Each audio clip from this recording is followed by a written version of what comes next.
Iya. Iya. Di awal kan lewat virtual ya, lama-lama nanti kita bisa kenal kopdar offline. Amin, amin. Insya Allah silaturahminya bisa terus. Iya, nambah ya. Oke. Saya mau izin sebentar, saya betulin ini saya.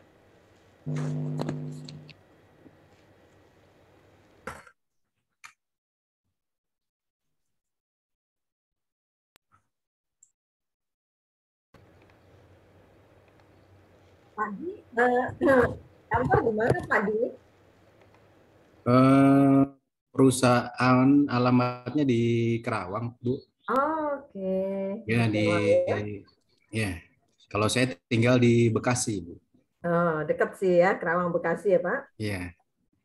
Kerawang Bekasi. Terima kasih kayak sudah bergabung. Iya, kayak puisinya Khairil Anwar, Bu. Kerawang Bekasi. Kerawang Bekasi. Iya. Terima kasih sudah bergabung Pak Dwi. Ya, Di sama-sama Ibu. Hari libur nggak nih di kantor nih? Sabtu Minggu libur. Ini kebetulan saya di rumah. Oh gitu ya. Iya. Kita sambil lihat lagi Pak Dwi. Ada Pak Dedi Triwiyasa. Halo, selamat siang Pak Dedi.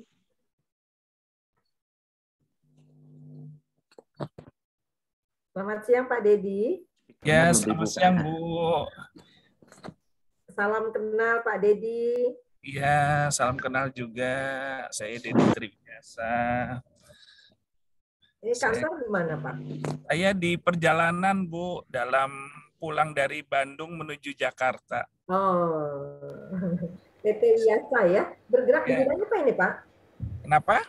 Bergerak di bidang apa perusahaannya? Saya kerja di Wijaya Karya, Bu. Wika ini. Ya.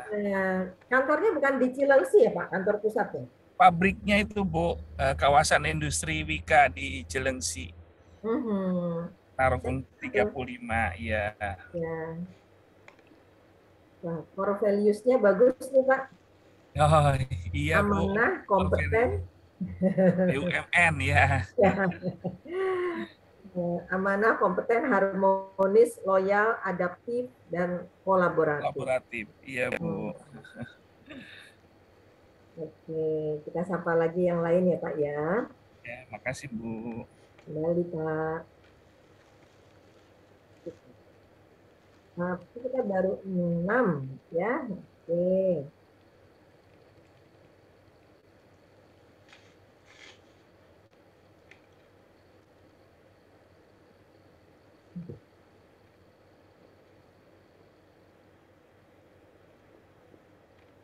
Ada Pak Laurentius, ya, Irakmi Sanjaya, Pak Loren.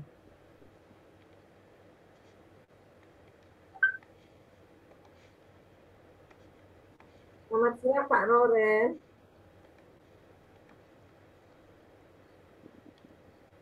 Suara hujan ya Pak?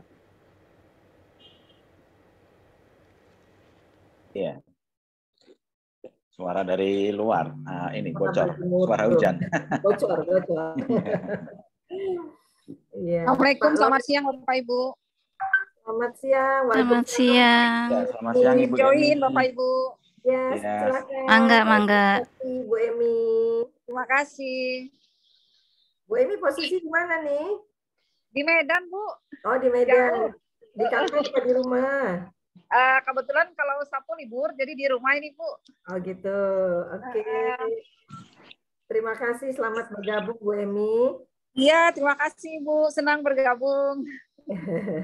Sambil nunggu teman-teman ya Bu ya. Tapi udah jam 1 gimana nih Pak Miki? Iya, siap nggak apa-apa Ibu, kita tunggu sebentar lagi nggak apa-apa. Tunggu ya.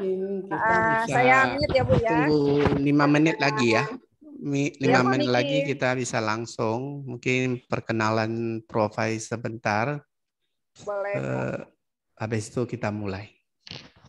Ya, makasih Pak. Izin mute dulu ya Pak. Boleh. Iya, baik.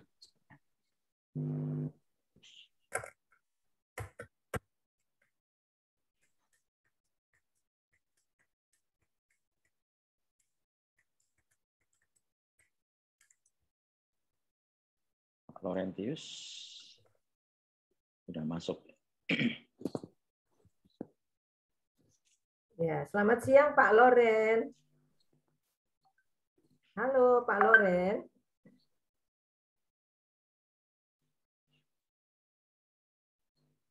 Masih di masih di mute ya.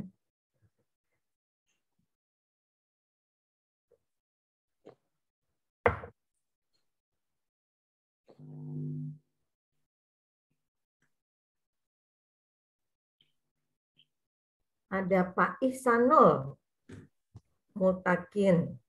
Assalamualaikum Pak Ihsanul. Selamat siang Bapak. Oh, Pak Loren nggak bisa unmute. Pak Loren tidak bisa unmute. Coba. Mungkin kalau pakai HP harus ini dulu, keluar dulu, out dulu, baru nanti masuk lagi. Masuk lagi, gitu ya? Iya. Kalau pakai HP, kalau laptop agak lama nanti untuk restartnya. Iya.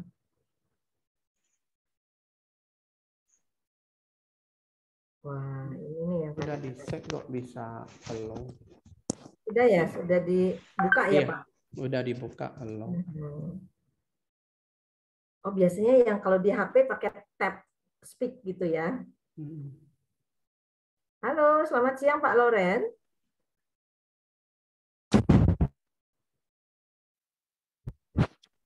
Oh ya, sepertinya keluar dulu baru nanti masuk lagi. Iya, ini juga Pak Ihsanul juga belum bisa masuk ya.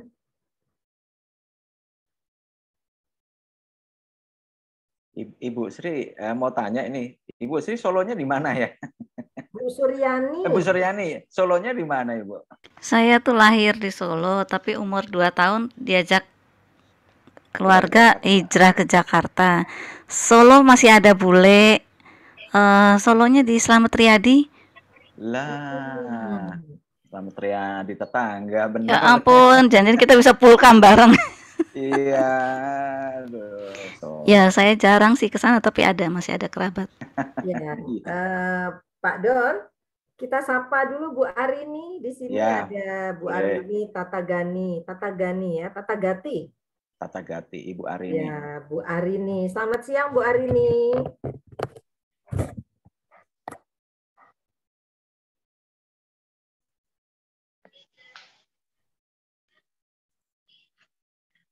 Bu Elis kayaknya udah jam 1:05 ya, kita bisa mulai aja. Kita mulai saja ya.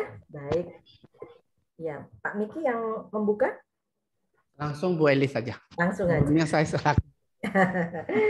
Ya. Forum Bu sekarang. Gitu ya, sudah ada 11 peserta Bapak. Kita coba masuk karena jam sudah menunjukkan jam 1:04. Selamat siang Bapak Ibu peserta virtual HR Conference yang kami hormati, yang berbahagia tentunya. Pertama-tama izinkan kami dari HR Wiki untuk menyampaikan salam terima kasih ya dengan partisipasi Bapak Ibu di dalam acara ini, yang tentunya sekali lagi kami berterima kasih karena rekan-rekan sudah meluangkan waktu di acara yang tentunya kita harapkan akan berjalan baik dan penuh pengetahuan ya, kita saling berbagi di forum ini dan tentunya menjaga silaturahmi seperti itu. Pertama-tama kita panjatkan puji syukur kehadirat Tuhan Yang Maha Esa, Allah Subhanahu wa taala, bahwa kita dapat berkumpul, kita dapat hadir di acara yang berbahagia ini dengan on behalf program ini HR Miki program yang sedianya program ini akan kita tahbiskan ya sebagai sebuah program tahunan yang kita berharap bahwa kita menjadi salah satu yang berkontribusi dalam pengembangan SDM di tanah air. Nah, Bapak Ibu sekalian, 2 hari virtual HR Conference ini dengan tema Empowering HR Unlimited yang mengusung beberapa materi, ya, ada 8 materi yang nanti akan kita bahas, kita obrolkan bersama di sini. Izinkan saya menyampaikan. Yang pertama adalah di sesi pertama hari ini, siang hari ini, itu kesempatan kerja dan karir sebagai praktisi HR, pengembangan kepribadian bagi yang berkarir di HR. Kemudian yang ketiga adalah hybrid work system. Kemudian yang keempat besok kita teruskan adalah pentingnya kompetensi bagi industri dan praktisi HR. Yang kelima adalah managerial versus leadership. Ya, kemudian yang keenam, 3 pillars of HR. Ya, bagaimana strategi ilmu SDM ini yang sedang tren di era digital mampu melakukan akselerasi terhadap penerapan MSDM. Ya. Kemudian yang ketujuh kita sangkutkan juga dengan regulasi, yaitu hukum dan perjanjian kerja bagi yang berkarir di HR, dan kita pungkasi dengan seluk-beluk seni dan negosiasi hubungan industrial. Ya. Itu 8 agenda yang kita sama-sama besok kita obrolkan, gitu ya. Nah, rekan-rekan, izinkan saya memperkenalkan diri. Saya Elis Takari yang diamanahkan oleh komunitas HR Wiki. Saya diminta untuk memoderasi acara ini dari siang hari ini sampai nanti sore hari jam 17.15 kita akhiri. Tentunya sebelumnya saya tadi sudah beberapa kita berkenalan ya, tapi boleh izin saya menyapa lagi di sini.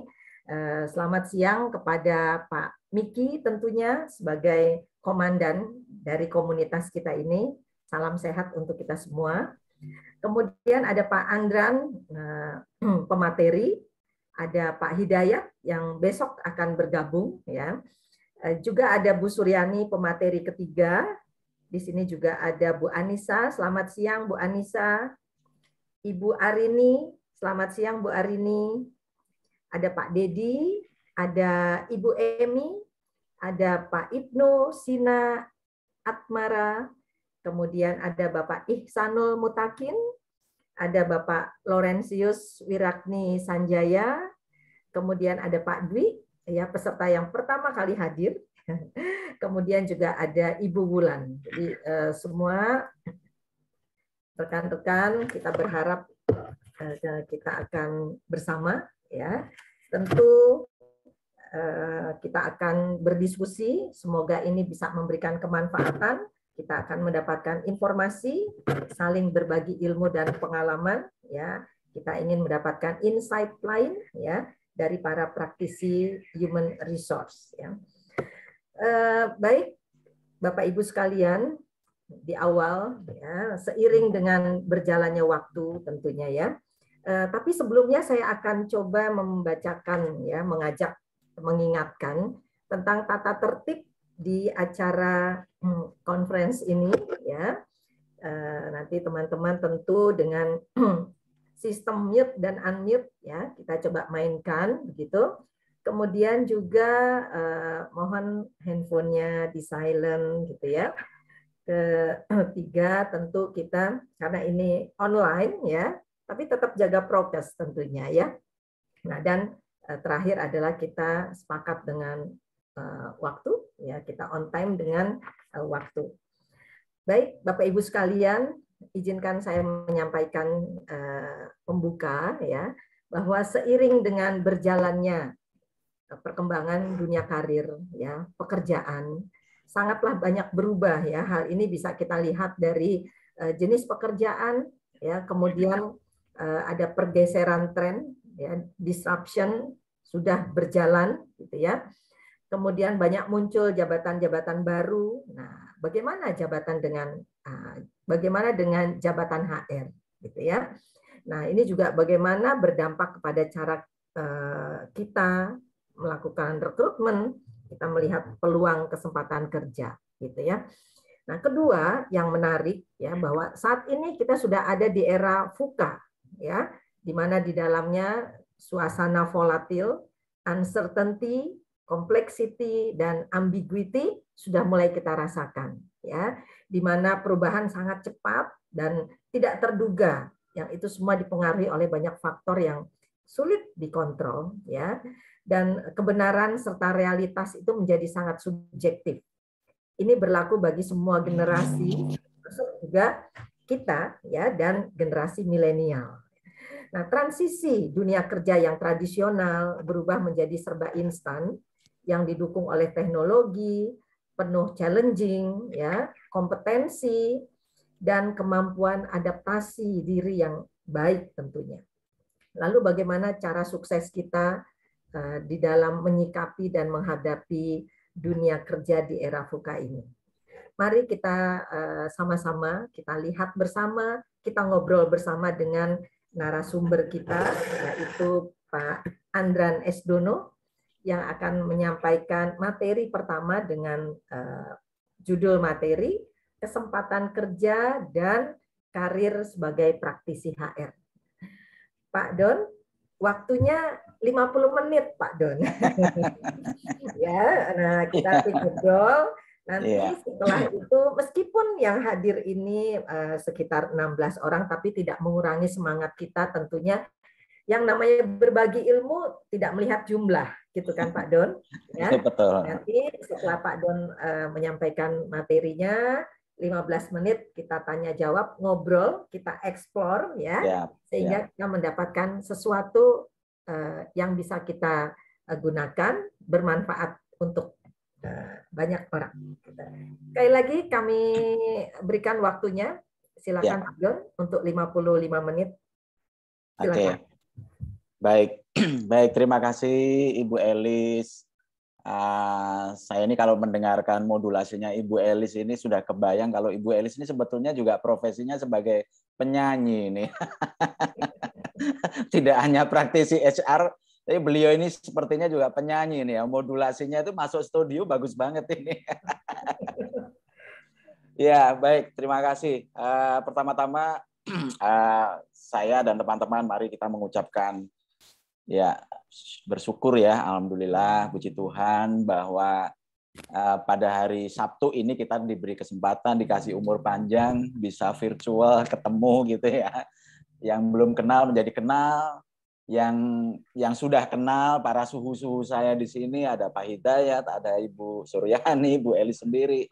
Ini menjadi apa ya, bagi saya menjadi wah, kok Tuhan masih memberikan saya untuk belajar, untuk menggali ilmu gitu ya di bidang kita masing-masing. Dan yang kedua, saya ucapkan sangat-sangat terima kasih buat Bapak Miki ya selaku mediator ya. Beliau kalau nggak salah 2 tahun yang lalu pas pandemi itu menjawil saya begitu, Pak Andran katanya juga praktisi HR ya di Bali ya. Oh betul Pak Miki gitu. Tahu dari mana Pak? Oh saya dari ini. Pak masuk aja di grup saya gitu. Oh dengan senang hati ya akhirnya masuk dengan Pak Miki. Dan rupanya Pak Miki ini juga low profile ya, LPHP kalau menurut saya.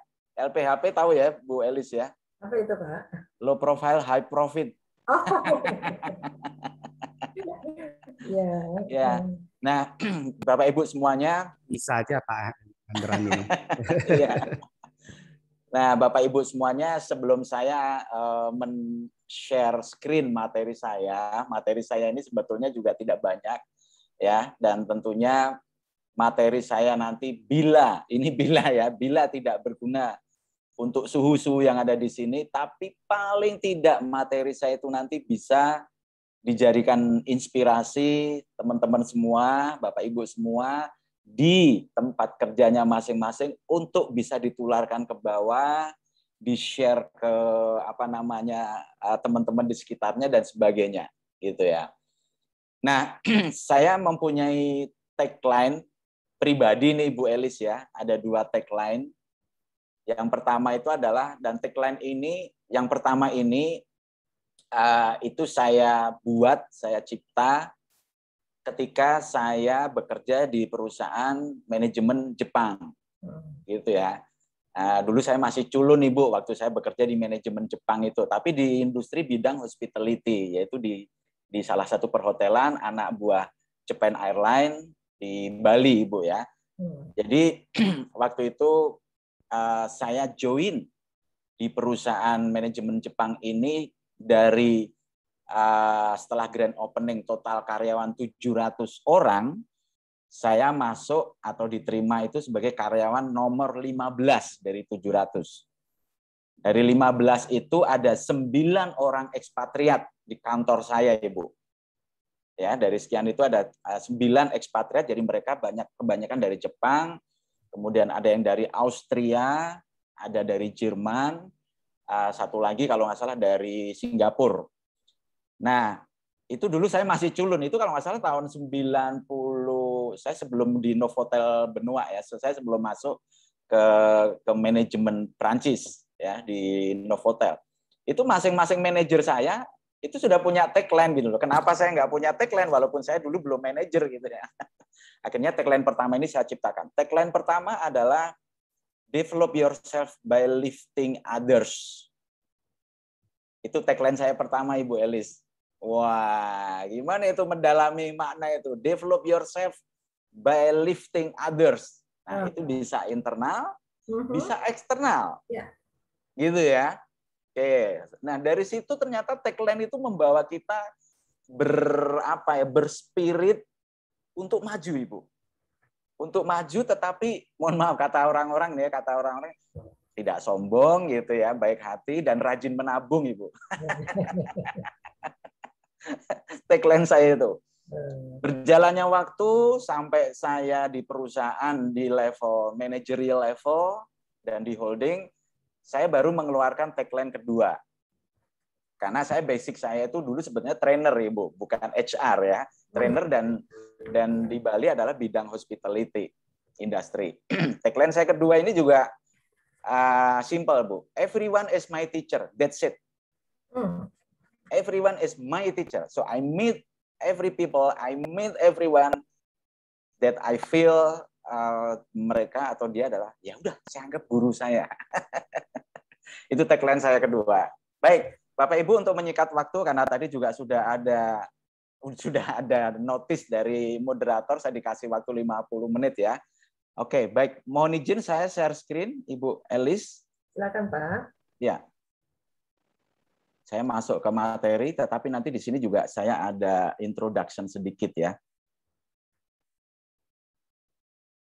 Ya, boleh dikasih feedback Ibu Elis, apakah slideshow saya sudah muncul, Ibu? Oke, bagus Pak, mainkan Pak.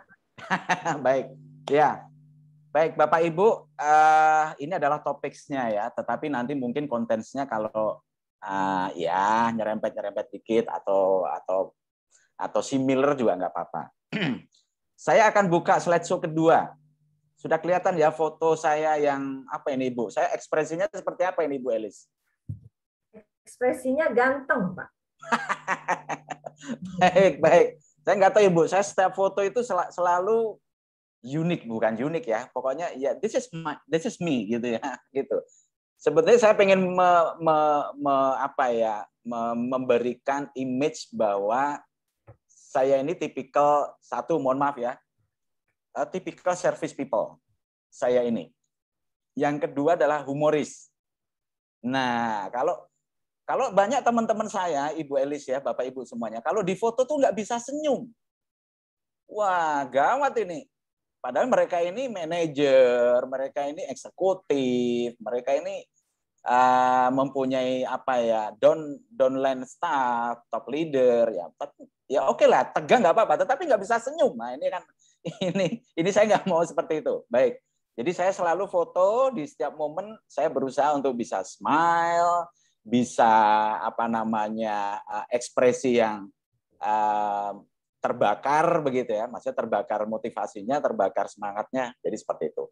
Baik, Bapak Ibu, di sini ada autobiografi saya singkat.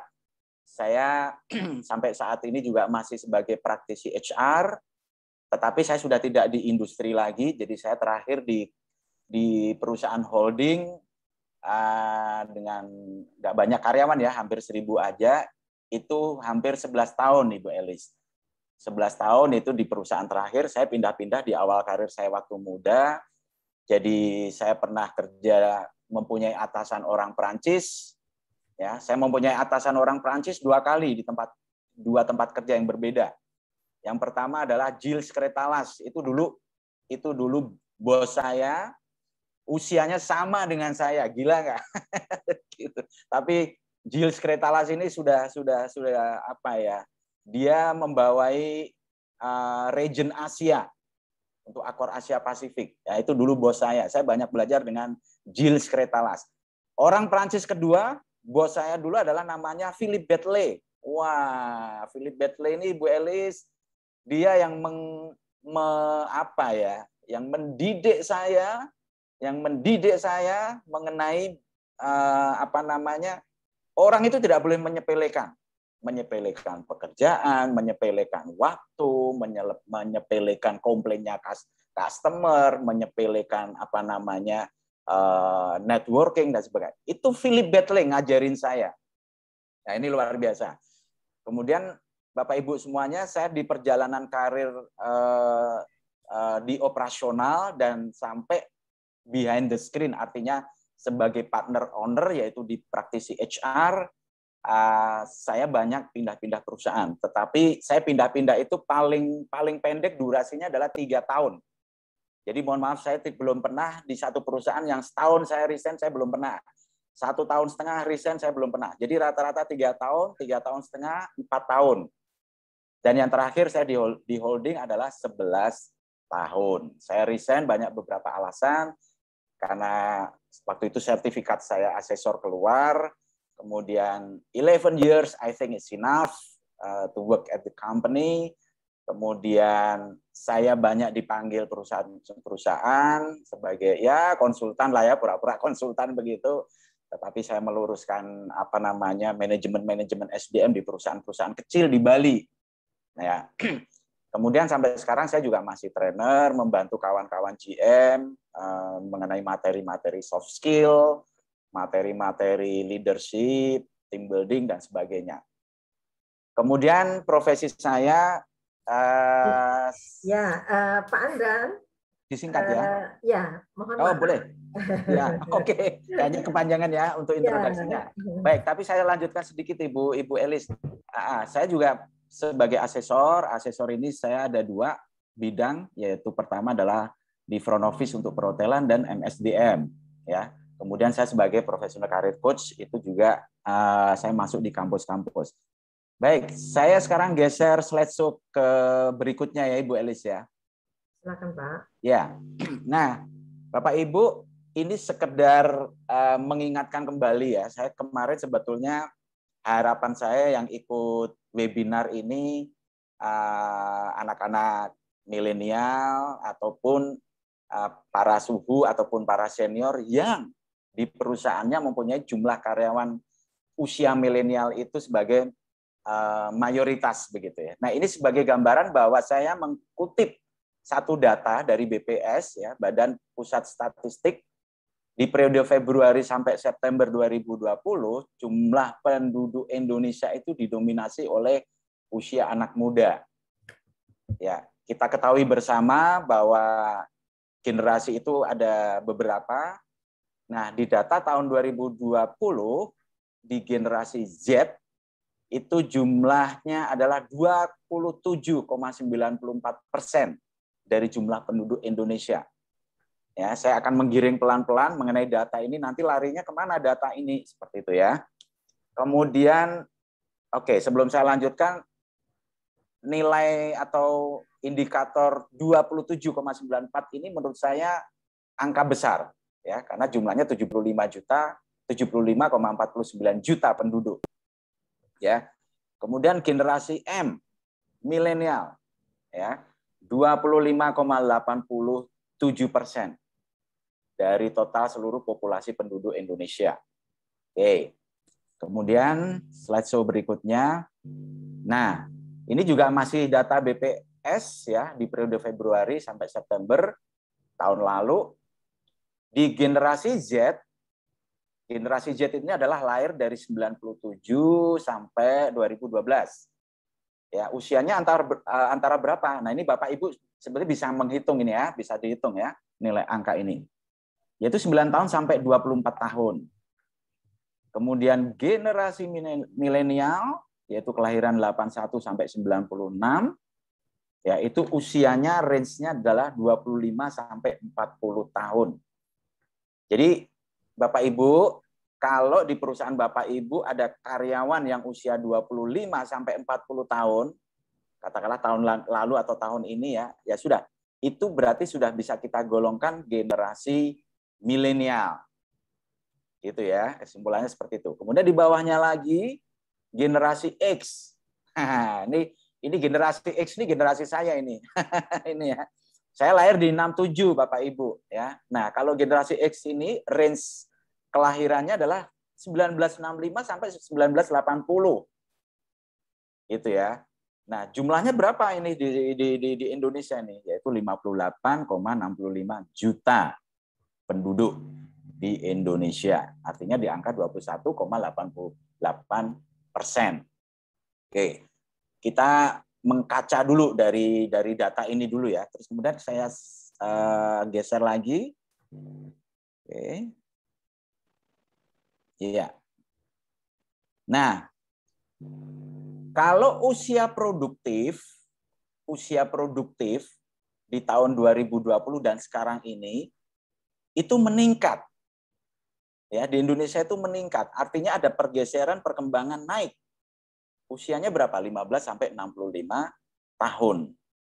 Ya, di tahun 2020 itu 70,72%. Nah, ini yang langsung saya highlight usia produktif. Nah, seorang HR ini harus sensitif ini, harus bisa ngebaca ini, gitu ya. Usia produktif antara 15 sampai 65, inilah sebetulnya usia produktif itu adalah usia mesin. Ya, kalau di perusahaan ya usia mesin operasional itu ada di sini, manpower-nya. Baik. Nah, ini tugas HR nanti bisa akan mempermudah ya, data ini akan mempermudah nanti dalam pembuatan budgeting, pembuatan HR planning tahun depan, kemudian membuat ekspansi untuk unit perusahaannya itu sendiri, itu datanya dari situ ya. Nah, sekarang saya masuk Bapak Ibu semuanya, saya mengutip sedikit data BPS, tapi saya ambil dari Agustus 2021. Ya, penduduk usia kerja saat ini, saya meng-highlight usia kerja. Jadi penduduk yang bekerja itu di Agustus 2001 ini dari data sejumlah 131,5 juta dari angka 206,71 juta penduduk. Ya, ini penduduk yang bekerja. Nah, ternyata di angka ini ada indikasi pengangguran terbuka. Ya, pengangguran terbuka ini jumlahnya adalah 9,10. Ya, 9,10 juta. Jadi 6,49%. Nah, dari angkatan penduduk usia kerja saat ini, katakanlah ini di Agustus 2021, ya, ada angkatan kerja sejumlah 149,15 juta. Dan yang bukan angkatan kerja itu 66,56 juta. Nah, ini sekali lagi para praktisi HR juga harus jeli di sini. Tetapi ini belum dipecah per region ya, Bapak Ibu semuanya ya. Ini baru angka kulitnya saja, dan tentunya angka ini penyebarannya juga pasti ada di penduduk di daerah-daerah yang secara teritorial kependudukannya juga padat, nah, itu baru bisa teridentifikasi. Nah, data tersebut menunjukkan kalau penduduk Indonesia yang bekerja masih didominasi oleh pekerjaan yang kurang terampil. Bukan tidak terampil, tetapi yang masih low skill. Nah, ini kemarin Bapak Ibu semuanya, saya di Bali itu kebetulan juga punya komunitas HR. Ada salah satu senior saya, suhu saya menyampaikan, terutama yang di Bali ya, bahwa beliau mempunyai data, terutama ini untuk di bidang hospitality ya, pariwisata di Bali, yang masih low skill ini mengerikan ini Ibu, Bapak Ibu. Artinya apa? Mereka masih harus di-upgrade yang namanya skill communication atau communication skill ya. Bahasa asingnya, kemudian tata bahasanya, kemudian berkomunikasi secara hierarki itu bagaimana. Ini yang masuk di industri. Ya. Di situ tugas para trainer, tugas para HR, kalau di Bali kemarin juga sudah kita dikasih green light gitu ya. Wah, ini peluangnya banyak banget nih, trainer bisa masuk ke kampus, ke perusahaan-perusahaan untuk mendevelop low skill ini. Gitu. Jadi dari data ini kita sampaikan ke perusahaan dan kita kasih pemahaman ke perusahaan, perusahaan bisa menerima dan program itu bisa jalan. Ya. Kalau kita biarkan, kalau kita sebagai katakanlah praktisi HR kita tutup mata, ya sudah yang low skill nggak usah pernah dikasih training. Ya, perusahaan akan kalah kompetisinya. Kasihan perusahaan yang udah udah dibangun, udah startup di tengah jalan, tidak ada pengembangan, tidak ada program untuk mendevelop yang low skill. Ini kasihan ya.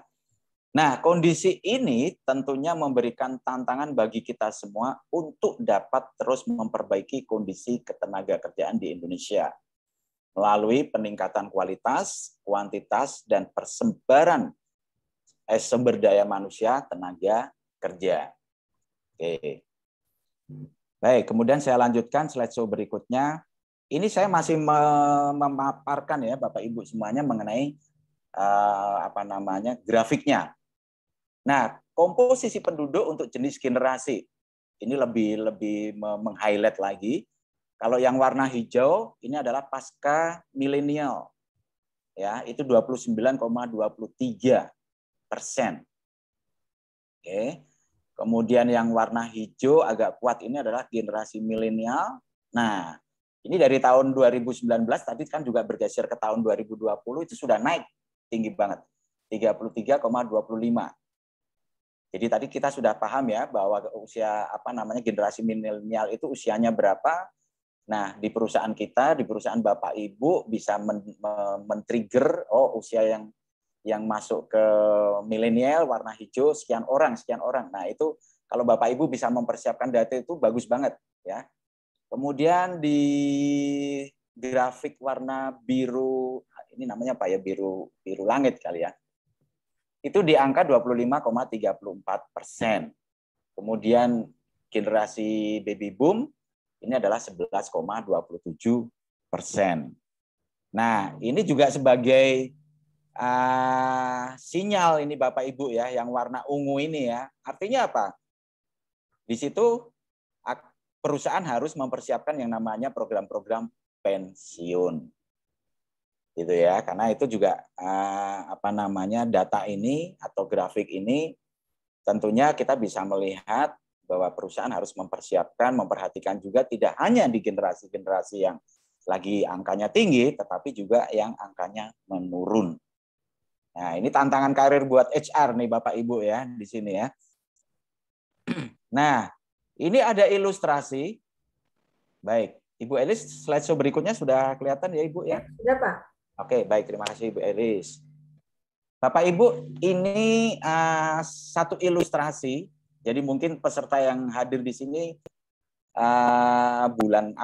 belum lama ini ya, ada Kongres Gerakan Nasional Indonesia Kompeten. Itu diselenggarakan kalau nggak salah 27 dan 28 Oktober kemarin ya. Nah, di acara kongres itu disampaikan oleh para steering committee, oleh para stakeholder pemerintahan ya, bahwa tahun 2045 ini cita-cita negara ini ya, cita-cita negara bahwa Indonesia akan men-tagline, mengidentifikasi, mengakui Indonesia emas. Itu tahun 2045. Nah, Bapak Ibu semuanya, kalau kita mundur ngelihat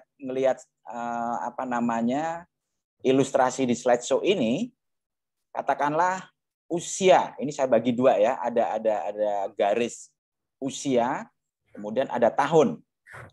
Jadi kalau sekarang ini tahun 2021 usia kita di angka 21 tahun, di angka usia 26 tahun nanti gitu ya. Itu berarti di tahun kita akan hidup di tahun 2026. Nah, di tahun 2026 itu di perusahaan-perusahaan akan akan jelas sekali bahwa semuanya akan menggunakan automasi, terutama yang di industri-industri manufaktur, agro, pertambangan, kemudian komunikasi, ya, hospitality juga ke sana, kemudian UMKM, ya, karena sekarang ini sudah mulai ini ya dengan semuanya itu automasi, ya. Nah, di tahun 2030 di Indonesia akan mengalami atau mempunyai bonus demografis. Ya, jadi nanti kalau anak-anak muda sekarang ini di tahun 2030 usianya 31 tahun itu memasuki di angka di era tahun 2030 atau 2031 itu akan banyak mendapatkan bonus demografis. Kemudian kita geser lagi ke warna yang biru, ya, usia 36, ya, penduduk Indonesia yang usia 36 nanti di tahun 2036. Ya, kemudian masuk lagi usia 41, kelipatan 5 tahun lagi di 2041. Ya, mundur lagi ya, maju lagi ya, maju lagi nanti ke depannya 2045, 2046. Nah, anak-anak atau karyawan yang di usia 46 tahun ini harusnya sudah bisa sukses membantu Indonesia menjadi Indonesia emas di tahun 2045. Nah, ini secara kalau kita melihat, saya melihatnya saya pakai helikopter begitu ya, saya melihatnya pakai helikopter. Wah, PR orang HR ini tantangannya banyak Bapak Ibu semuanya. Ya, setelah tahun depan ini bagaimana? Ini tantangannya banyak banget. Apalagi nanti di tahun 2026, 2031. Jadi seperti itu, ya. Oke, kemudian slideshow berikutnya Bapak Ibu. Nah, baik. Ini sebagai penggambaran saja bahwa Bapak Ibu bila sudah juga sebagai praktisi HR, ya, perlu kita ketahui bersama bahwa ketika kita mengikuti webinar mengenai kepegawaian, ya, mengenai bisnis, mengenai ketenaga kerjaan, ini sering sekali disampaikan, ya, karena apa? Dengan pergeseran tren disruption akan muncul jabatan-jabatan baru. Ya, sekarang ini aja saya kebetulan Bapak Ibu juga membantu salah satu perusahaan ini di Bali, yaitu perusahaan air mineral dari sumber mata air di desa begitu ya. Itu direksinya sudah minta saya Pak Andran, saya minta untuk di tim back office dan front office operasional, saya nggak mau pakai istilah jabatan-jabatan lama, Pak. Saya nggak mau supervisor ini, leader ini, saya nggak mau, Pak. Tolong bikinkan, Pak, nama-nama jabatan baru. Tapi saya sudah dapat sinyal seperti itu, saya sudah mendesain bahwa dengan nama jabatan baru itu tentunya nanti juga akan ada job desk yang di merger, Bapak Ibu. Ya, pekerjaan-pekerjaan yang di merger. Kalau kita bicara pekerjaan-pekerjaan yang di merger, berarti kita harus paham mengenai kompetensi yang diperlukan. Orang HR harus paham kompetensi yang diperlukan untuk job desk yang di merger, dan itu nanti masuk ke nama jabatan baru. Nah, ini Bapak Ibu bisa kita lihat di slideshow ya. Contohnya adalah data analysis and data scientist. Ya, nggak apa-apa, walaupun nanti istilahnya ada industri yang katakanlah masih startup gitu ya, sedikit mau memasuki modernisasi gitu ya, kita nggak usah takut memakai nama jabatan ini, data analis dan sebagainya. Ya, kalau dulu mungkin ada istilah EDP, jabatan EDP, entry data program. Ya, sekarang jabatan itu jarang sekali saya dengar gitu ya. Perusahaan-perusahaan sudah mulai menggunakan nama jabatannya adalah Data Analyst and Data Scientist. Kemudian contoh lagi Machine Learning Specialist. Ada Big Data Specialist. Nah, ada Software and Application Developer. Yang keempat ini ya. Kemudian ada lagi Digital Marketing and Strategy Specialist. Gitu ya. Bapak Ibu, kemarin ini saya boleh berbagi sedikit. Bulan lalu saya memberikan training Bapak Ibu, memberikan training salah satu perusahaan, ini namanya Sindo Shipping. Bapak Ibu bisa lihat di Instagramnya ya, Sindo Shipping begitu ya.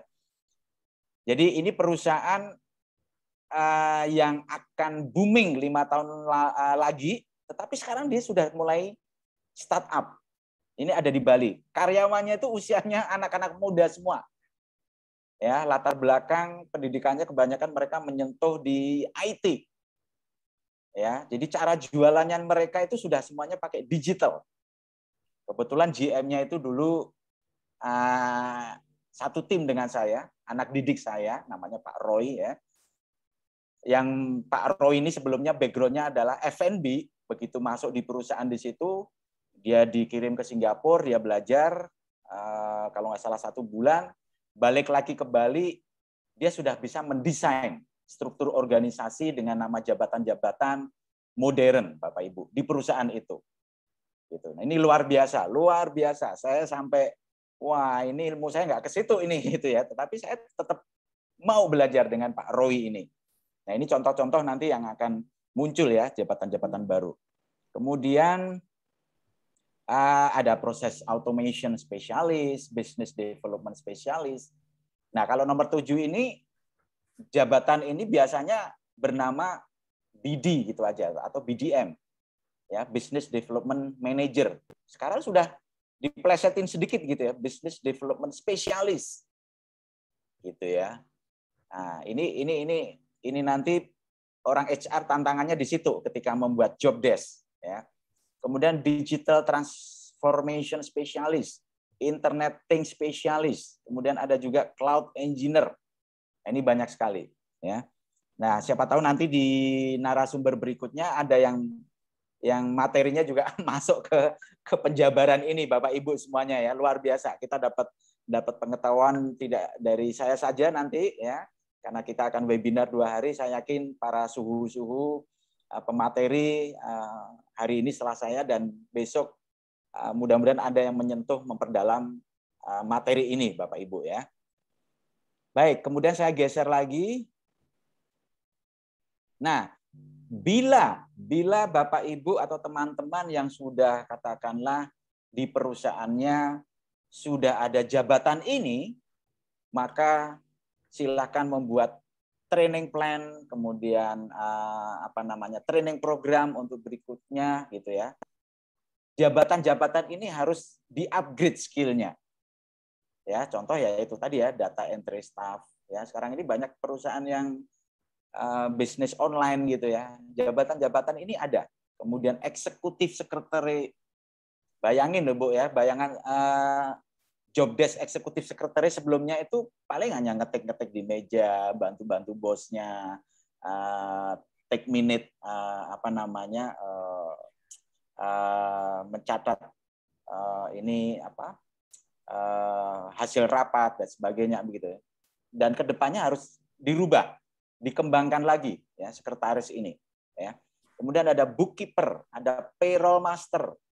Apalagi payroll master Bapak Ibu. Ya, lama-lama sudah nggak konvensional, lama-lama penghitungan gaji sudah nggak pakai Excel. Pakai Excel tetapi sudah dimodif dengan format link. Gitu ya. Kemudian ada administration staff, sales executive, account payable, business service. Nah, kalau business service mungkin kalau di perbankan ya CS, customer service. Gitu ya. Sekarang namanya business service. Gitu ya. Kalau mohon maaf ini kalau di bidang saya dulu di perhotelan ya, di bagian front office itu ada jabatan GRO, Guest Relation Officer. Gitu ya. Itu hanya pekerjaannya welcome dan men-check-in-kan tamu VIP, VVIP begitu. Sekarang sudah berkembang Bapak Ibu. Ya, jabatannya dikasih nama business service.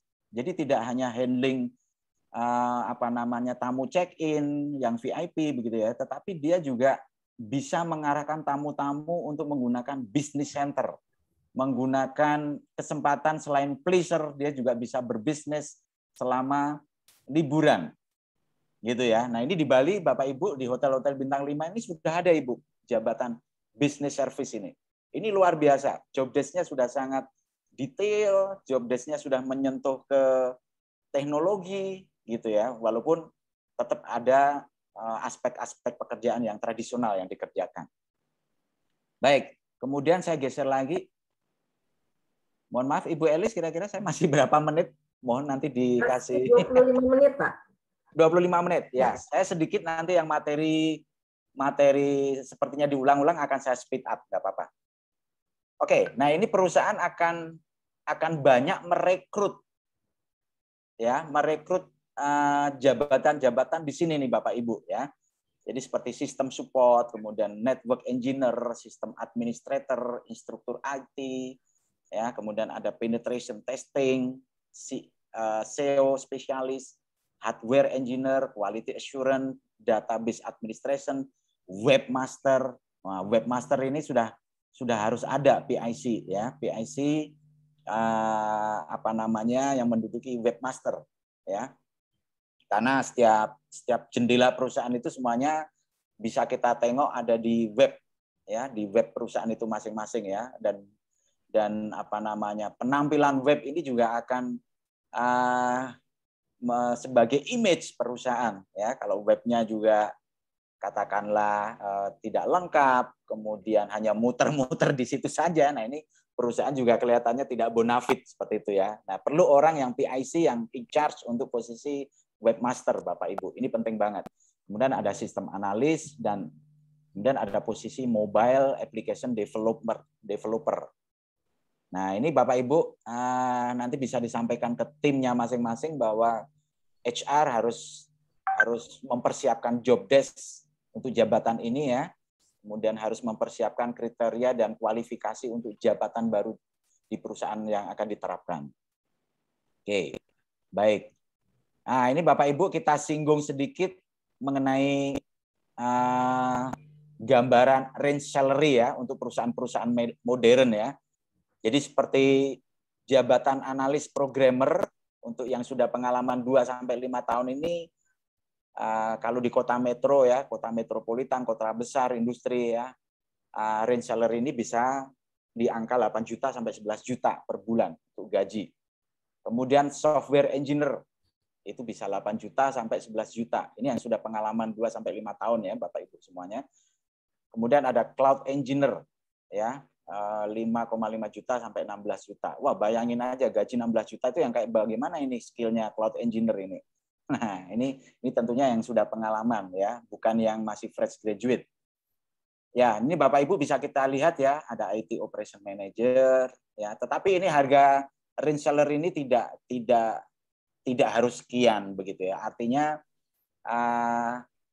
ada harga, ada rupa begitu ya. Kalau memberikan harga seperti ini itu lebih bisa diterima dan lebih mudah untuk mendapatkan kandidatnya. Kemudian ada IT auditor, kemudian ada channel sales manager. Wah, ini gajinya semakin besar ini ya, pengalaman 4-6 tahun. Kemudian ada chief information officer. Ini gajinya juga bisa besar ya, dengan pengalaman 8-10 tahun. Kemudian ada IT project lead, pengalaman 3-5 tahun ini juga sampai 10 juta sampai 15 juta. Baik, ini adalah gambaran range salary untuk perusahaan-perusahaan modern, tantangan HR untuk mendesain atau membuat budgeting ke depannya. Baik, saya geser slideshow berikutnya. Nah, ini bagi HR, praktisi HR yang juga mau berkarir ini, kalau mau membidik perusahaan-perusahaan yang modern ya, ini ada berapa? Ini saya list down, ini ada sekitar 50 perusahaan. Ya, nanti Bapak Ibu mendapatkan materi ini bisa di browsing ya. Perusahaan ini seperti apa, bisa melihat di webnya masing-masing ya. Dan ini bagus sekali Bapak Ibu ya, teman-teman semuanya, untuk memaju semangat kita ya, bahwa di Indonesia perusahaan-perusahaan modern ini sudah banyak sekali tumbuh ya, dan mereka di luar sana memerlukan orang-orang HR yang kompeten benar ini, yang siap apa namanya, fighting spiritnya harus tinggi untuk bisa masuk di perusahaan ini. Baik, kemudian slideshow berikutnya, ya saya masuk ke tantangan HR masa depan. Nah, yang pertama ini bagaimana ini? Orang HR harus mengikuti aturan hukum yang up to date. Nah, ini kebetulan besok di session empowering HR, kalau nggak salah ada narasumber Bapak Rolas ya. Nah, ini beliau pakar hukum, peserta akan banyak sekali menggali, menyimak ya apa sih nanti dalam mengikuti aturan-aturan hukum ya yang up to date itu seperti apa ya, karena kedepannya nomor satu inilah ya tantangan HR yang paling kita fokus ya. Saya sendiri juga banyak sekali harus belajar masuk ke apa namanya tantangan yang pertama ini ya, aturan-aturan hukum yang up to date. Ya. Oke, kemudian yang kedua, mendapatkan calon karyawan terbaik. Ini juga sebuah tantangan buat HR semua. Pak Andran, mohon maaf, waktunya 15 menit lagi. Siap, baik. Ya, terima kasih Bu Elis. Oke, kemudian cybercrime data. Ini juga harus hati-hati nanti teman-teman semuanya ya, harus bisa masuk ke ranah ini. Ini adalah tantangan nomor 3. Kemudian manajemen change. Nah, orang CEO pasti minta ini Bapak Ibu ya. Orang HR harus mempunyai manajemen change, program-program untuk manajemen change itu bagaimana. Ini tantangan HR yang nomor 4. Baik, kemudian yang kelima adalah pengelolaan keberagaman aspek. Jadi ini peran HR bisa memfasilitasi mekanisme keberagaman produksi barang dan jasa. Ya, tentunya ini harus bisa menengahi bila ada konflik-konflik ya di manajemen atau di internal perusahaan ya, karena dengan mengelola keberagaman ini juga akan memperlancar karir kita di HR Bapak Ibu semuanya. Oke, kemudian yang keenam adalah kesehatan dan keselamatan kerja. Nah, kalau pengalaman saya waktu saya membuat budget tahunan ya, ini saya selalu berkonsultasi dengan FC ya, dengan accounting manager ya. Jadi bagaimana sih membuat budget tahun depan, 2 tahun lagi ya, mengenai budget-budget untuk kesehatan dan keselamatan kerja karyawan kita. Ya, ini tantangan juga yang nomor 6. Baik, Bapak Ibu, kemudian terobosan HR masuk ke digital. Yang pertama adalah penyelarasan HR dengan model bisnis berbasis IT. Nah, tadi saya sudah bercerita di Bali ada satu perusahaan namanya Sindo Shipping, ya itu sudah ke sini nih, ya perusahaan itu sebenarnya akan booming 5 tahun lagi, tapi perusahaan ini baru 2 tahun ya, perusahaan Sindo Shipping ini baru 2 tahun. Saya masuk ke dalamnya, saya dijelasin oleh GM-nya, ya perusahaan ini sudah masuk ke sini nih orang HR-nya.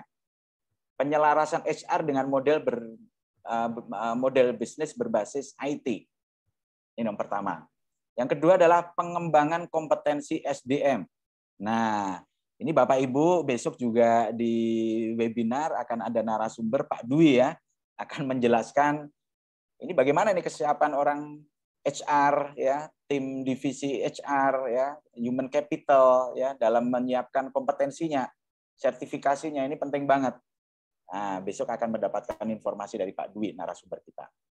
Kemudian yang ketiga adalah peralihan administrasi konvensional ke sistem integrasi. Saya menyampaikan bahwa sistem integrasi ini penting. Ya, jadi semua laporan itu tidak terpotong-potong, ya, tidak apa namanya ya. Ya artinya terintegrasi. Ya, terkait ya dari hulu sampai hilir, dari hilir sampai hulu.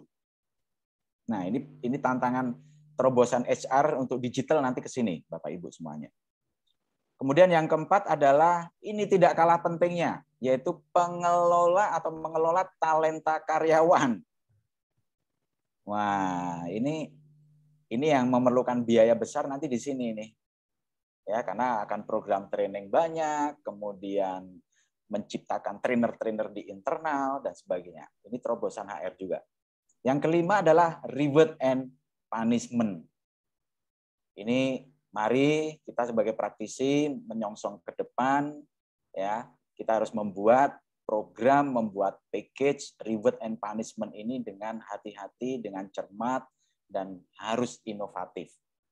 Ya, kalau tidak, ya kita akan ketinggalan. Baik, slideshow berikutnya. Ini sudah hampir selesai. Ini Bu Elisa, tapi saya selesaikan dulu ya Bu ya. Silakan Pak. Ya, indikasi tantangan utama HR profesional dan eksekutif. Ya, jadi CEO pasti menginginkan dan melihat kepemimpinan seorang HR itu harus kuat dan tangguh. Ya, skill HR apa yang ditunggu oleh CEO? Ya, ini komitmen perusahaan dan manajemen fokus pengorbanan waktu dan biaya. Ya, jadi program-program pelatihan leadership secara kontinu ini pasti akan ditunggu oleh CEO. Pasti akan diperlukan oleh perusahaan. Yang kedua adalah sumber daya finansial mendorong program pelatihan kepemimpinan.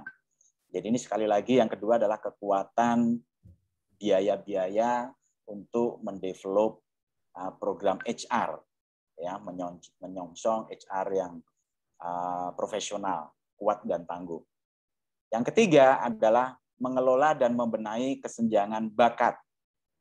Kemudian yang keempat adalah meninjau perkembangan persaingan eksternal, leadership, benchmarking benefit, job desk, dan struktur organisasi. Oke, ini adalah indikasi utama untuk HR profesional, Bapak Ibu semuanya ya. Baik, kemudian kita sedikit masuk mengenai identifikasi hambatan-hambatan. Tentunya dalam proses pengembangan HR ke depan ya, karir HR ke depan, kita juga tidak bisa meninggalkan atau mencuekkan istilahnya begitu ya, hambatan-hambatan yang kita hadapi. Yang pertama adalah praktek kepemimpinan diberikan hanya pada level manajemen. Nah, ini yang harus menjadi concern kita ya. Jadi program-program training kepemimpinan ini ya, kalau bisa kita sudah mulai masuk ke middle management Bapak Ibu. Jadi tidak hanya top level management saja. Yang kedua apa hambatannya? Perbedaan umum dalam nilai, kemudian komunikasi dan pemahaman teknologi. Ini juga hambatan kedua. Hambatan ketiga adalah kegagalan menggunakan metrik yang tidak maksimal. Kemudian yang keempat adalah kegagalan untuk mengasimilasi eksekutif baru dan karyawan baru ke dalam program pengembangan kepemimpinan. Oke. Baik. Nah, bagaimana menyiapkannya?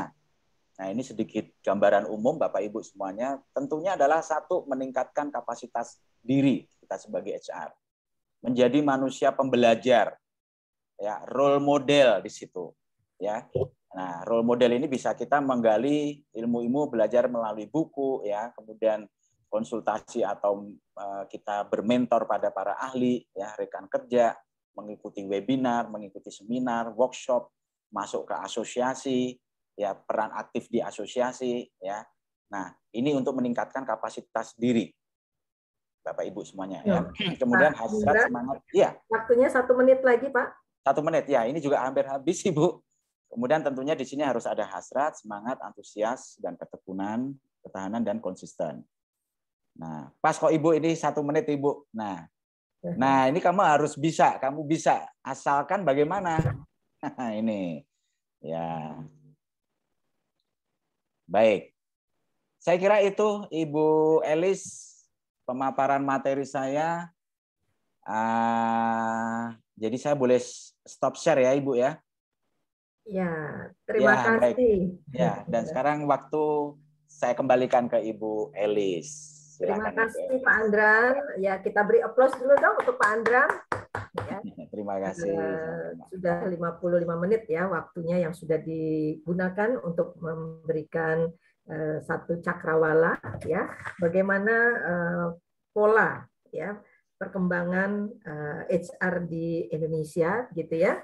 Dengan tadi Bapak sudah memaparkan jumlah penduduk ya, dengan spot-spot di masa-masa tertentu nanti ada bonus demografi ya, yang saat ini sudah diawali dengan era disruptif seperti itu ya. Tapi sebelum itu kita apresiasi dulu rekan-rekan semua bahwa yang hadir pada sampai siang hari ini ada 17 peserta ya. Kami mengapresiasi rekan-rekan yang sudah bergabung di acara Empowering HR Unlimited ini gitu. Saya hanya akan sedikit meng-highlight Pak Andran ya. Ya, baik. Dengan situasi yang sekarang tentunya ya. Era disruptif itu bisa ada dua ya, yang pemicunya baik dari pemerintah maupun dari perusahaan sendiri, begitu ya Pak ya. Yang tadi Bapak sudah uraikan dengan banyak hal begitu ya. Nanti kita akan explore lagi dengan teman-teman dari 17 peserta ya, yang akan tentunya ingin bertanya dan sharing begitu ya. Nah, waktu 15 menit untuk sesi tanya jawab. Ya, dan kepada rekan-rekan yang hadir kami persilakan ya dengan menyebutkan nama dari instansi mana. Ya, silakan kita buka sesi tanya jawab. Ya. Baik. Silakan. Ada yang ingin bertanya? Kalau boleh spontan ya, hand raise. Dan boleh chat juga di chat room ini. Ya, silakan kepada rekan-rekan di sini ada 17 yang hadir ya. Ada Ibu Ambar Sri Utami dari Aircon Pratama. Silakan Ibu Ambar. Kemudian ada Ibu Anissa, ada Ibu Arini, Pak Cerah Isradono, ini sahabat saya, Pak Cerah. Kita ketemu di forum ini. Kemudian ada Pak Dedi Triwiasa, ada Pak Dwi, ada Ibu Emi dan Pak Ibnu Sina. Silakan jika ingin kita coba berdiskusi. Iya, kalau belum ada yang bertanya. Kalau belum ada, saya boleh bertanya. Saya boleh bertanya, Pak Adran. Ya, saya pengen menyapa Ibu Ambar ya. Ini kebetulan saya nengoknya dari sebelah kiri dulu. Ibu Ambar, selamat siang, Ibu. Boleh dibuka speakernya, Ibu. Open mic. Open mic and stand up comedy, Ibu. Ibu Ambar, selamat siang. Rupanya mungkin beliau lagi di jalan kali atau saya menyapa kembali Ibu Wulan. Tadi sepertinya Ibu Wulan sempat open video ya, kamera. Selamat siang Ibu Wulan.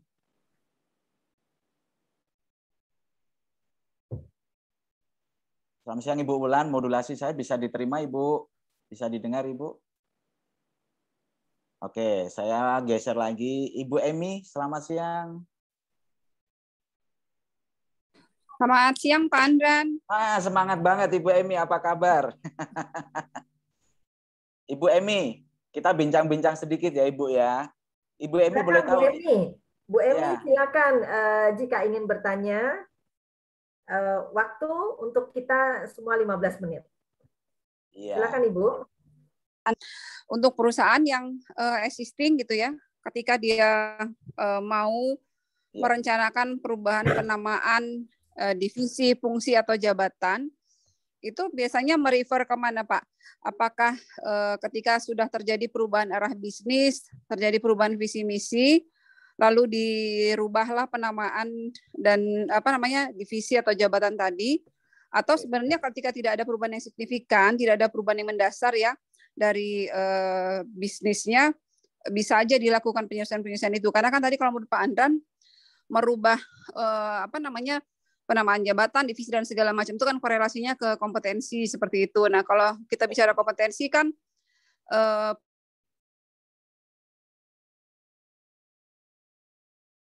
sempat putus Ibu Emi. Ibu Emi, suaranya tenggelam Ibu. Bisa diulang Ibu Emi? Oke. Halo Ibu Emi. Iya Bu Elis, tadi kedengaran nggak suaranya ya Bu? Iya, sempat hilang Ibu. Silakan dilanjut Bu. Sempat hilang. Tadi pas di bagian mana ya Bu? Soalnya nih nggak tahu sinyal kok kurang bagus. Ya. Pas di bagian mana tadi terpotongnya Bu Elis? Ya, penamaan jabatan ya Bu ya. Oh iya, boleh nggak apa-apa saya ulang sedikit aja, Bu Elis dan Pak Andran. Mohon maaf ini Ya. kendala teknis jaringan ya.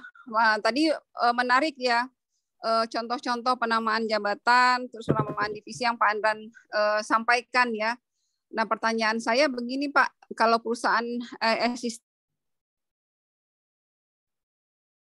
Ya. Tenggelam lagi Hilang sepertinya lagi suaranya. Ya, oke. Ibu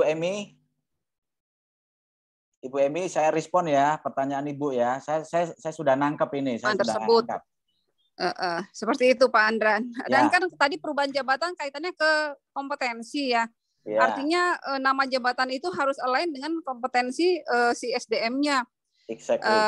Nah, kalau misalkan di perusahaan tersebut nggak tersedia gitu ya SDM dengan kompetensi yang sejalan dengan nama jabatan yang baru, berarti ini kan harus ada rekrutmen ya, baik ijo atau ejo gitu Pak Andran. Demikian Pak Andran, terima kasih Pak.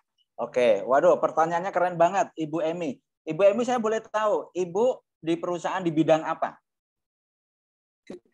Saya ini nyambi-nyambi, banyak nyambinya Pak. Saya di industri apa Ibu?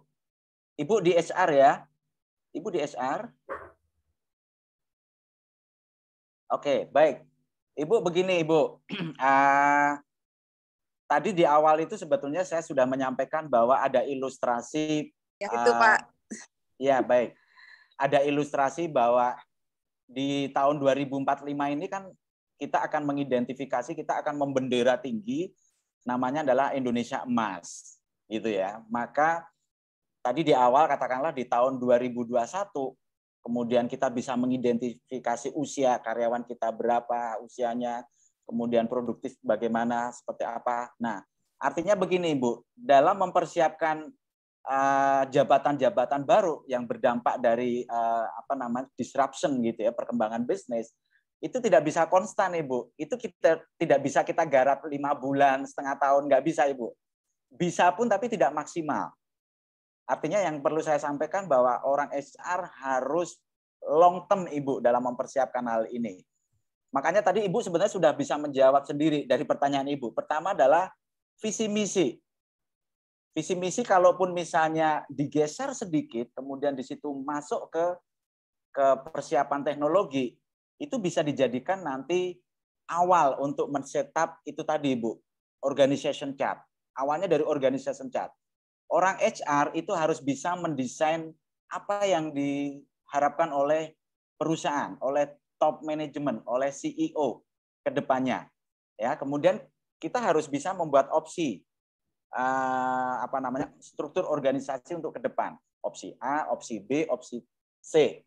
Kita presentasi ke direksi, kemudian direksi menyetujui, oke, Pak Andran, CEO sudah memutuskan rapat 1 minggu, 5 tahun ke depan, visi misi akan dirubah seperti ini. OC yang kami disetujui adalah opsi yang B. Dari situ dulu Ibu.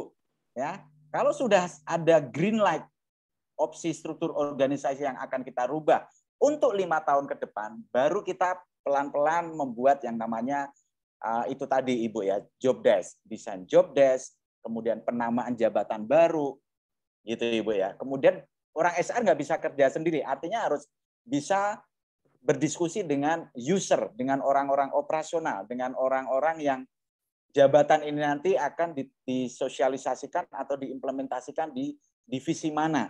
Itu Ibu Emi ya. Jadi kesimpulannya juga, wah Pak, kita kan juga belum mempunyai karyawan yang kita develop untuk di posisi itu. Enggak apa-apa, itu pertanyaan bagus.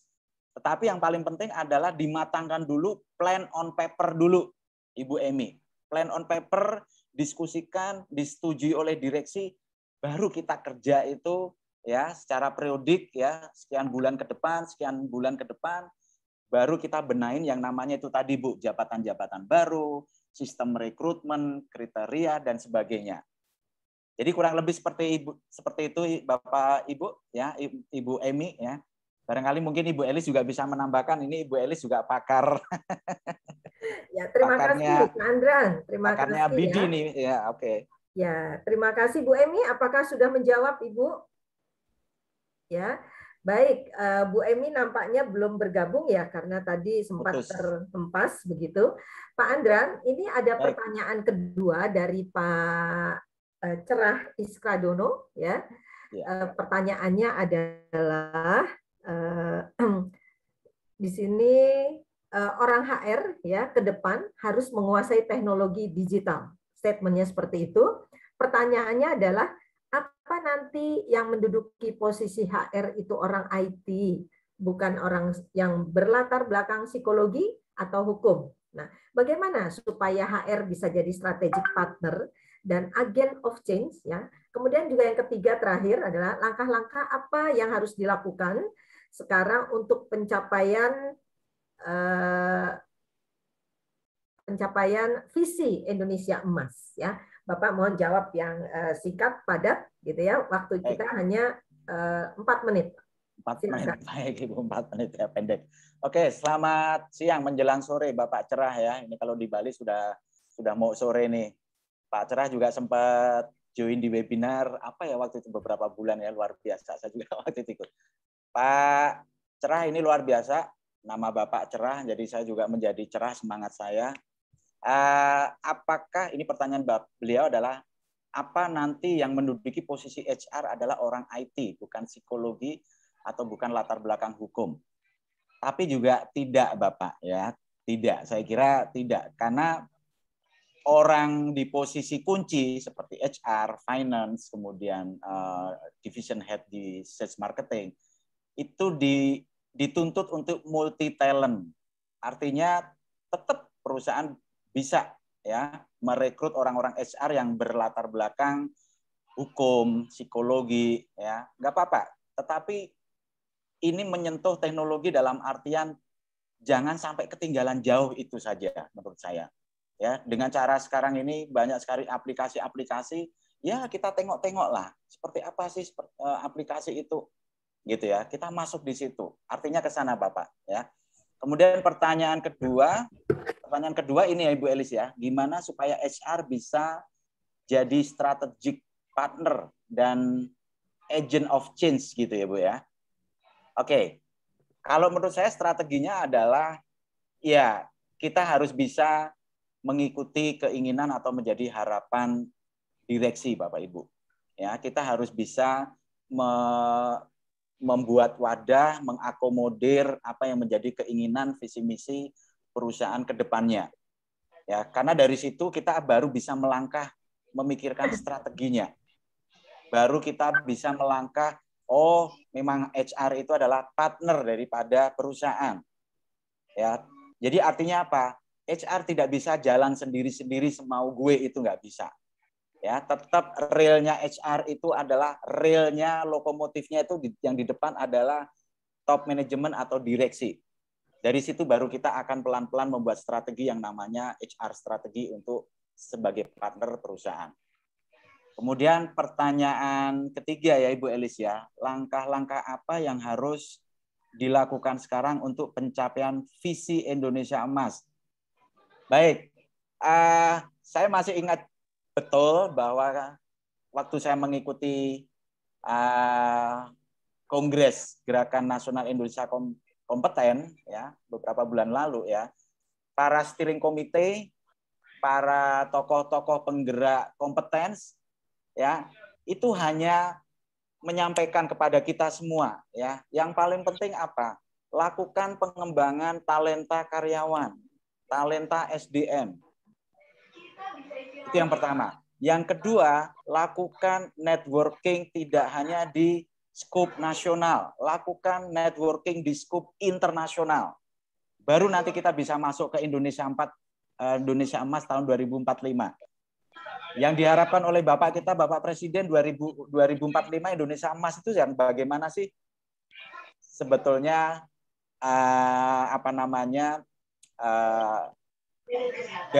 garis besarnya Indonesia Emas nanti adalah satu Indonesia menjadi negara makmur. Ya, mungkin sandang pangan menjadi murah karena kita bisa memproduksi sendiri, tidak impor. Itu ke sana. Kemudian lahan kepulauan Indonesia kebanyakan lahan produktif pertanian agro itu kita bisa menikmati sendiri. Sekali lagi tidak impor. Gitu ya. Dan bahkan di tahun 2045 Indonesia bisa ekspor, Bapak Ibu. Itulah Indonesia, Mas. Ya. Itu Baik, Ibu Pak Elis. Andran. Ya. Cukup waktunya ya, dan cukup juga penjelasan dari Pak Andran terkait bagaimana kita merespon challenge-nya dari program Indonesia Emas nanti, gitu ya. Nah, sedikit saja sebelum kita akhiri sesi pertama ini, bahwa memang era sekarang ini yang tadi di awal kita coba sudah mengawali ya, era VUCA, era yang volatil begitu ya. Peran SDM sangat penting begitu, termasuk juga menjadi satu satu kebingungan ya, artinya bagaimana nih di satu sisi kita harus merespon ya situasi yang terjadi gitu ya, sementara bagaimana dengan situasi internal kita, kan ini juga satu hal yang perlu di challenge ya Pak ya, karena tadi kita tidak bisa mengingkari program-program yang terjadi, kemudian situasi yang terjadi di internal maupun di eksternal ya. Yang pasti ya, bagaimana kita sebagai pelaku HR ini ya membuat segala sesuatu itu menjadi lebih smart begitu ya. Karena ada sebab pasti ada akibatnya gitu ya. Dan tentunya dengan situasi seperti ini, literasi digital juga harus mengiringi program-program kita ya, seperti itu. Dan yang menarik ya, bahwa ada beberapa aspek penting dalam situasi disrupsi ini ya, bahwa efisiensi biaya itu juga menjadi satu perhatian ya dari kita ya. Itu saja Pak Andran dan rekan-rekan sekalian, kita sudah masuk di jam 18 begitu ya. Waktunya sudah berakhir. Dan kita nanti masuk di sesi berikutnya, tentu dengan topik-topik yang lebih menarik lagi, begitu. Nah, terima kasih kami ucapkan untuk narasumber pertama, Pak Andran S. Dono, praktisi HR, Team Building Master, dan pengajar Personality Development. Terima kasih untuk sharingnya, terima kasih juga untuk ilmunya. Semoga bermanfaat bagi kita semua. Semoga bermanfaat. Ya. Closing statement sedikit Ibu. Silakan, Jadi everyone is my teacher. Itu tadi juga tagline yang sudah saya sampaikan. Kemudian develop yourself by lifting others. Ya, itu menanamkan saya bahwa saya akan belajar, tidak pernah berhenti.